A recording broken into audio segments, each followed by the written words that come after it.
She worked late every night so her family could survive. One cold winter evening, she came home tired, freezing, and hopeful. But they locked her outside. What they didn't know was that she was carrying news that would change all their lives forever. What would you do if the very people you sacrificed for turned their backs on you on the same night destiny knocked at your door? Before we continue, please subscribe to our channel for more beautiful and inspiring stories. And don't forget to tell us where you are watching from. It truly means a lot to us. Blessing and David's story began with hope that refused to die in Lagos. They were known among friends for their patience. Year after year, they waited for their Canadian visa, watching others travel while they remained behind. Each rejection letter felt like a quiet insult, a reminder that dreams do not always move at the speed of desire. But Blessing never allowed bitterness to rent space in her heart. "Delay is not denial," she would whisper. And then one afternoon, everything changed. The approval email arrived. Blessing cried so hard she could barely breathe. "Oh my gosh, really?" she gasped. David lifted her from the floor, laughing through tears, promising her that their suffering had finally reached its end. Canada welcomed them with cold air and endless rules. Their two-bedroom apartment was small and simple, but it was theirs. It had working heaters, clean walls, and windows that looked out onto unfamiliar streets dusted with snow. Blessing made it a home. She cleaned every corner. She cooked warm meals. She filled the rooms with peace. Work, however, was not kind. Blessing took jobs others avoided. She cleaned offices at night. She worked weekends. Sometimes she stood on her feet for 12 straight hours. Her hands grew rough. Her back ached. Her body carried exhaustion like a second skin. Yet every night she still asked, "David, have you eaten?" Money improved slowly. Bills were paid. Food remained in the fridge. Blessing never announced what she contributed. She believed love did not need loud proof. Everything shifted the day David brought his mother and sister to live with them. At first, Blessing welcomed them warmly. She gave up her space. She adjusted her routine. She woke earlier to cook and slept later to clean. She believed kindness would create peace. But peace did not stay. His mother watched Blessing leave early and return late. His sister whispered behind closed doors, "She is always outside. What kind of wife behaves like this? She does not respect this home. She is too busy to be a proper wife." They never asked what she did. They never asked why she worked so hard. They simply decided who she was. David listened. He did not explain that in Canada, survival often required two incomes. He did not remind them that Blessing helped carry the bills.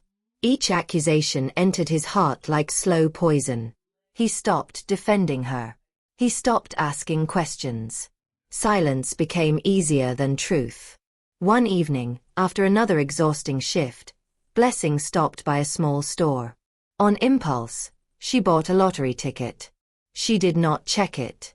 She folded it carefully and slipped it into her bag. It meant nothing to her. People had been buying tickets for years without winning. But something inside her told her to get one that day. That night, snow fell heavily. Blessing walked home with numb fingers and tired eyes, dreaming only of rest and a hot cup of tea. She reached the door.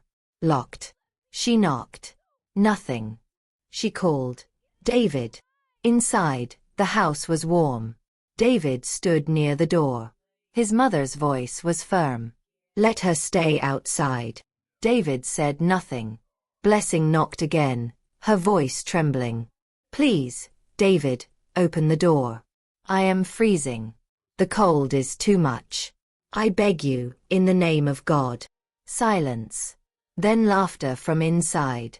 Her knees weakened. Tears streamed down her face. The cold bit into her skin. Her heart cracked under betrayal heavier than the winter air. 10 minutes passed. Her body trembled uncontrollably. Then she heard a gentle voice behind her. "My child, you should not be standing here." Blessing turned. An elderly woman stood a few steps away, wrapped in a thick coat, her eyes filled with concern and quiet strength. "Come," the woman said softly. "You will freeze." Blessing hesitated, but her body had no strength left to argue. The woman guided her to a nearby apartment building and led her inside. Warm air surrounded her.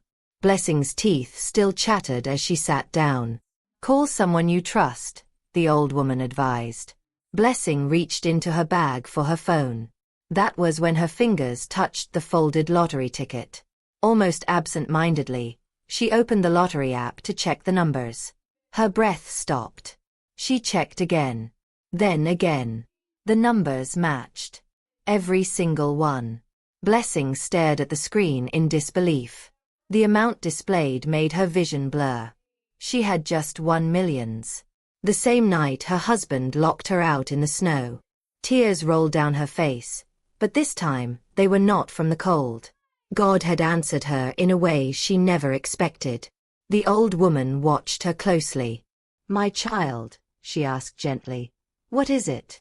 Blessing looked up slowly. "My life just changed." And suddenly, the door that had been locked against her no longer mattered. Because sometimes, when people close a door in your face, heaven opens an entire future instead. If you were Blessing, what would you do next? Without judgment, the old woman said softly, "Come with me." And Blessing followed, leaving behind everything she once believed was home. The woman's house felt warm in a way Blessing had not felt for years. It wasn't just the heater. It was the silence, gentle, accepting, free of accusation. The plain walls carried a quiet peace, as if they had witnessed many broken stories and learned how to keep them safe. Blessing sat on the couch, wrapped tightly in a thick blanket. Though the cold had left her body, her teeth still chattered. She was indoors now, but her heart was still outside that locked door, knocking, calling, waiting for a husband who chose not to answer. The old woman moved carefully, as though she might frighten Blessing's wounded spirit if she moved too fast. She placed a bowl of hot food in front of her and set a cup of tea beside it. Steam rose gently, brushing Blessing's face like an apology from the world. "Eat when you can," the woman said. She asked no questions. She demanded no explanations. Some stories, she understood, only speak when the heart is ready to bleed. Blessing tried to eat, but her throat tightened. After a long silence, the words finally escaped her, fragile and broken. "I worked every day," she whispered. "I worked until my body hurt. I worked so we could survive. I worked so he could bring his mother and sister here." Her voice cracked. "They said I was useless." Tears spilled freely. She covered her mouth, ashamed of her pain. The old woman sat beside her, listening with her whole being. "People often ignore effort when it doesn't feed their pride," she said quietly. "But effort never disappears. It waits." That night, Blessing cried like she never had before. Not loud cries that beg for attention, but deep sobs from the place where hope once lived and quietly died. She cried for her marriage. For the years she gave without counting. For the version of herself that believed love alone was enough. Sleep came late and left early. Morning arrived gently. Soft light filled the room. The old woman turned on the radio while preparing breakfast, letting sound soften the silence. Then the announcer's tone changed. "Attention, listeners. A TOA lottery ticket worth exactly $100 million has been confirmed."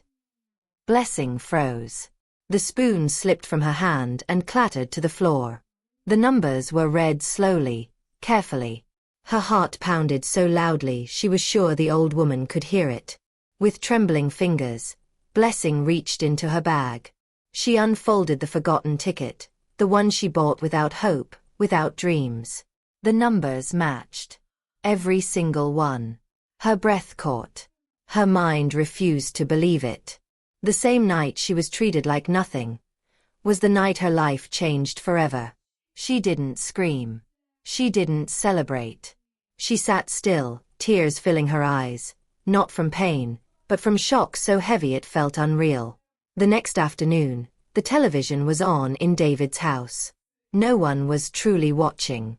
The tension from the night before still hung in the air. Then the news shifted. A reporter stood outside a lottery office, smiling brightly.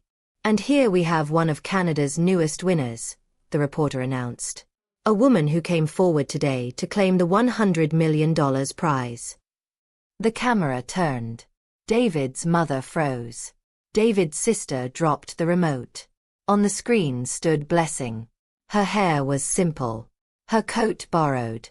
Her face tired, but calm. She held the oversized check with shaking hands as reporters asked questions. "I bought the ticket on my way home from work," Blessing said softly. "I didn't even check it that night." The room spun. The same woman they locked outside. The same woman they called useless. The same woman they laughed at in the cold. That is her," the mother whispered. "Turn it up," the sister screamed. Shame crashed into David harder than any winter wind ever could. They quickly began planning, not how to apologize, but how to convince her to return. How to manipulate her the way they always had. They put on their coats and went searching for Blessing. Not out of love, but out of fear for what they had lost. They went to their local church, hoping to find her there. The pastor shook his head. "She's not here," he said. "But she called this morning to thank God and asked me to pray for her. She left her new address." They begged. They pleaded. After hours, the pastor finally gave it to them. When they reached her door, they fell apart. David cried openly. His voice trembled. "I failed you. Please forgive me." Blessing looked at him calmly. Her eyes were quiet, but deeply scarred. "I needed you when I had nothing," she said softly. "You chose silence when it mattered most." Then she turned away. Blessing did not decide in anger. She did not rush her healing. She stayed with the old woman, allowing herself to feel everything she had buried for years. Some days she cried. Some days she sat in silence. Some days she watched snow fall, thinking of the night she almost disappeared into it. David tried again and again. Messages. Tears. Promises. But Blessing had learned something she never understood before. Love without protection is not love. When the divorce papers reached David, he did not fight them. His hands shook as he signed. He knew he had lost something money could never replace. Blessing walked away with grace. She didn't insult. She didn't shout. She chose herself. She built a new life. Carefully, quietly. She helped women who worked in silence like she once did. She spoke for those whose sacrifices went unseen. She lived with peace, not pride. David remained behind, comfortable, but empty. Every winter felt colder. Every quiet night reminded him of the door he never opened. They say the snow still remembers that night. Moral of the story: strength is often mistaken for weakness, until it walks away and never looks back. Sacrifices made in love should never be repaid with cruelty, because the cost is always remembered. Thank you for watching till the end. Please like, subscribe, and share your thoughts in the comments. It truly means a lot to us. See you next time.